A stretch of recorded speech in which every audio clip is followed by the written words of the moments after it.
Bom, professora, então aqui eu tenho uma sugestão de planejamento mensal para que você tenha uma ideia do que possa ser. O que vem a ser um planejamento? Quando você vai fazer um planejamento, cujo planejamento vai para a secretaria, ele não vem detalhando como você vai executar, mas sim ele vem mencionando as atividades que serão apresentadas. Então você pode ver o seguinte: nós temos aqui o campo de experiência. Nos campos de experiência, quais são os campos de experiência que você vai priorizar? Não quer dizer que você não vá trabalhar os outros, sim, porque eles estão intrínsecos, não é? Eles estão. Não adianta você pensar que você não vai trabalhar os outros campos de experiência, que vai. Porém, mas qual que você vai priorizar nessa época, nesse tempo, nesse mês? Você vai trabalhar história? Vai. Mas aí você vai trabalhar escuta, fala, pensamento, imaginação? Vai. Mas você quer priorizar? Não. Então você não vai precisar de colocar. Mas se você quiser colocar, você pode colocar. Não tem problema. Aí você também vai ter que colocar o objetivo de aprendizagem e desenvolvimento e o que você vai trabalhar em termos de conteúdo. Se você colocou uma história, porque eu acho interessante, todo mês você, todo dia, se possível, ler uma história para criança, contar uma história. Então, se você colocou lá, escuta, fala, pensamento, imaginação, então você vai falar ou vai contar uma história. E a partir dessa história você desenvolver as atividades. O que ocorreu aqui? Ocorreu que nesse planejamento ele foi solicitado no final de março. A professora que solicitou já tinha feito um trabalho e a partir dele ela pediu para eu fazer esse planejamento. Então foi aí que eu fiz, ela já tinha iniciado. Então a prioridade foi eu, o outro e nós, o corpo, o gesto e o movimento. Foi coloquei aqui ó, o objetivo de aprendizagem, esses dois objetivos de aprendizagens do eu, o outro e nós, e dois objetivos de aprendizagem, corpo, gesto, movimentos, porque eram apenas 2 semanas que ela ia trabalhar. Logicamente que com bebês, as 2 semanas se estenderiam até mais, ia depender dela. Mas a título de registro, nós registramos mês de março para ela trabalhar. Então, veja bem, o eixo temático é o autoconhecimento e o cuidado de si mesmo. Então, se você for analisar, aqui você vai colocar os conteúdos que você quer trabalhar relacionados aos objetivos de aprendizagem e aos campos de experiência. Aqui, por exemplo, eu coloquei trabalhar atitudes a serem desenvolvidas como o reconhecimento de sua imagem corporal, a identificação das partes do seu corpo e comparando com o corpo de seus colegas, satisfação com suas características e possibilidades corporais e cuidar da imagem de si mesmo por meio de sua apresentação pessoal, de seus pertences, da sua manifestação de gosto, preferências por brincadeiras. Muito bem, eu poderia colocar sim ou mais coisas? Poderia, eu posso colocar autonomia ao saltar, né? Incentivar ou desenvolver autonomia ao se relacionar com os colegas na hora de dançar, na hora de pular, na hora de explorar os espaços. Aqui tem atividades. Nas atividades, eu coloquei rodinha rotina, porque na rodinha rotina, ela vai trabalhar o quê? A contação de histórias, músicas que valorizam o corpo. Eu defini qual história? Não. Eu falei que tipo de história que eu vou contar? Não. Por quê? Porque eu não estou trabalhando com plano de aula, estou trabalhando com o planejamento. Brincadeira com o corpo, conhecendo as partes do corpo. Como eu citei contação de história e música que valoriza o corpo, eu poderia ter colocado escuta, fala, pensamento e imaginação, mas eu estava dando continuidade ao planejamento que ela já tinha iniciado e que eu já tinha passado para ela. Vocês entenderam? Então, por isso que eu não coloquei. Mas essa parte eu coloquei porque já estava continuando o que ela já tinha começado. Aí vem brincadeiras com o corpo e conhecendo as partes do corpo, brincadeira na hora da higiene, valorizando o cuidado com o corpo, apresentação do nome com crachá de forma que possa ser manuseado pela criança sem danificar Isso quer dizer o quê? Um crachá plastificado, não é? No caso, se você vai fazer uma aula remota, você pode mandar o crachá para a criança, ou você pode mandar o crachá, um crachá para a criança e várias outras fotos dos coleguinhas para ele poder fazer em casa. Ou então você pode fazer um crachá da criança e recortar em 4 partes para a criança poder fazer um quebra-cabeça. Você pode fazer um quebra-cabeça da foto da criança também para ela montar em casa. É uma também é uma sugestão, mas você precisa colocar aqui? Não, não precisa. O que que você precisa fazer? Apenas citar sugestões de atividades, as atividades que você pretende fazer, porque na hora de executar, você vai sim colocar como que você vai executar essa atividade. Isso vai entrar no seu plano de aula, tá? Então, um planejamento, lógico, gente, tem instituição que pede que você coloque, não é como você vai executar o seu planejamento já de uma vez dentro do planejamento. Mas, na verdade, é o seguinte, isso depende de cada instituição.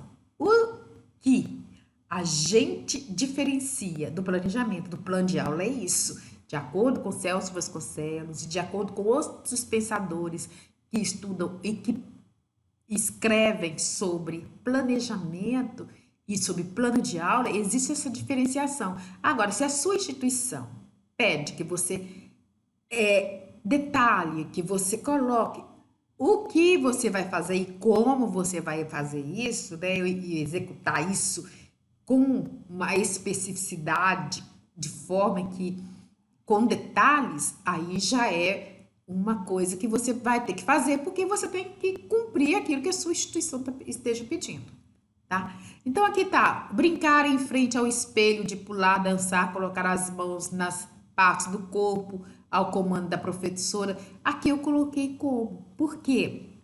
Eu coloquei como aqui.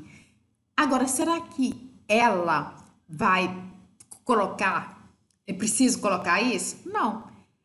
Quando eu coloquei esse como, a professora pediu para eu colocar esse detalhe aqui para ela colocar no seu plano de... Quando, por exemplo, aqui, ó, a professora leva um coração grande, isso aqui também, inclusive eu fiz até um vídeo a respeito disso. E propor que cada criança pegue, cada uma pegue o seu crachá e entre no coração da professora. Então, como ela vai fazer isso? É na rodinha? De que jeito que ela vai fazer isso? A mesma coisa, brincar em frente ao espelho, de pular, dançar, colocar as mãos nas partes do corpo, tamanho da... Eu coloquei de uma forma generalizada, mas como que ela pode fazer isso? Será que ela vai fazer isso com todas as crianças juntas ao mesmo tempo? Ou será que ela vai fazer isso de uma forma individual? Então, lá no plano de aula, você vai especificar. Nós vamos fazer uma rodinha, ou de 2 a 2, vou colocar as crianças de 2 a 2, e ao comando da professora, ao meu comando, ou então ao comando do pai, no caso de aula remota, aí eu vou pedir a criança pular, para dançar. Outra coisa, essa aí é a questão de ser ou não à frente do espelho, mas pode ser também que você possa colocar obstáculo para que a criança suba, que ela desça, não é? Que ela pule de um lugar para o outro, um obstáculo, ainda que pequeno, ela vai pular um obstáculo do outro.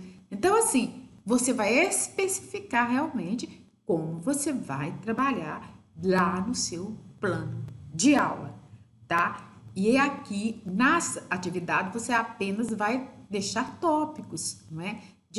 Do que você pretende fazer, porque muita coisa você pode mudar, muita coisa você pode alterar, ok? Então, no próximo eu vou te passar o que que nós fizemos e nós pensamos no mês de abril. Esse aqui, olha, é para o mês de abril.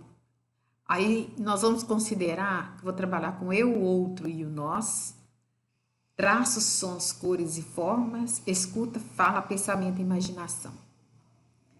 E para cada um desses campos de experiências, eu escolhi perceber que as pessoas têm características físicas diferentes, respeitando essas diferenças, no caso do eu, o outro e o nós.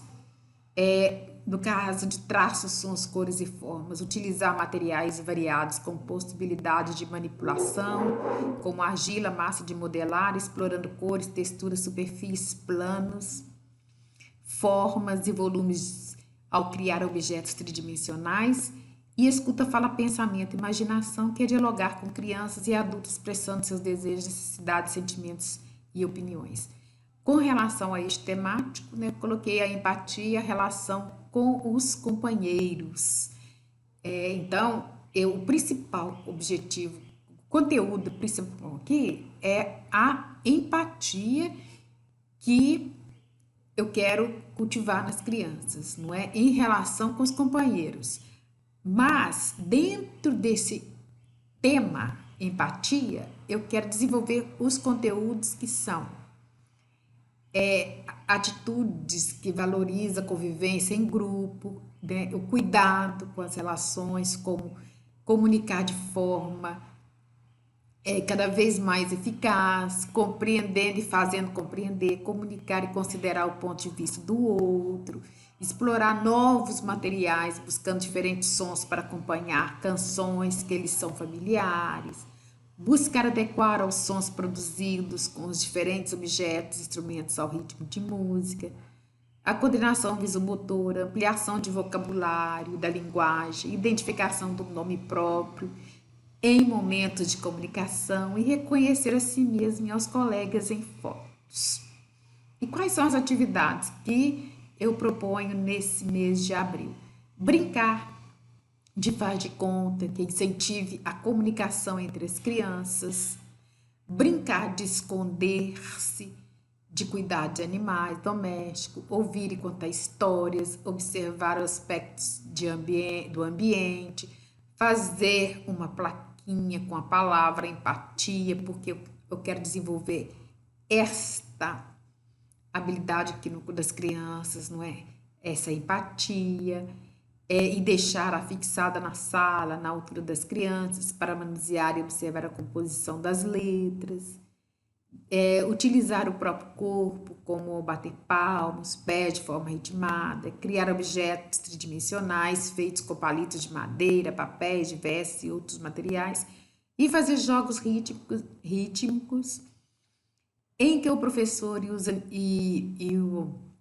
a pessoa que anima a imitar os sons variados, né, explorar livros com imagens, contando com o olhar e a observação atenta do professor, que está lá no escuta, fala, pensamento e imaginação, quando você pega um livro e vai apontando com o dedo e vai lendo para a criança acompanhar com os olhos a leitura, e ela vai observando o direcionamento, né, desta leitura, e também ela vai acompanhar a leitura de forma que ela vai se imbuindo do sentimento do personagem, quando o professor também oferece uma oportunidade dela dialogar ou dela expressar o seu sentimento de acordo com a história lida. Então, isso aqui é um outro planejamento. Como você vê, não tem nada detalhado, apenas menciona tópicos de sugestões de atividade. O que você pode desenvolver? Várias atividades. Aonde eu vou, e eu posso, dentro dessas atividades, a gente pode detalhar como eu vou desenvolver isso lá no plano de aula. É isso que é importante a gente perceber. Quando a escola, por exemplo, a escola que pede o planejamento é uma coisa, agora quando ela vai pedir o plano de aula é outra coisa. Então, a gente precisa ter isso em mente, ok? Porque de repente você pode encontrar alguém que vai pedir um planejamento, um plano de aula, não é? Então, dentro desse plano de aula tem a atividade, como você vai executar essa atividade e quais são os materiais que você vai utilizar. Nesse planejamento, você pode também colocar os recursos que você vai utilizar ao desenvolver a sua aula. Porém, no plano de aula, você precisa detalhar com minúcias o que você vai fazer e como você vai desenvolver e o que você exatamente vai gastar. Então, isso aí é o mais importante. Espero que vocês tenham entendido. Qualquer dúvida pode me falar que a gente pode esclarecer mais.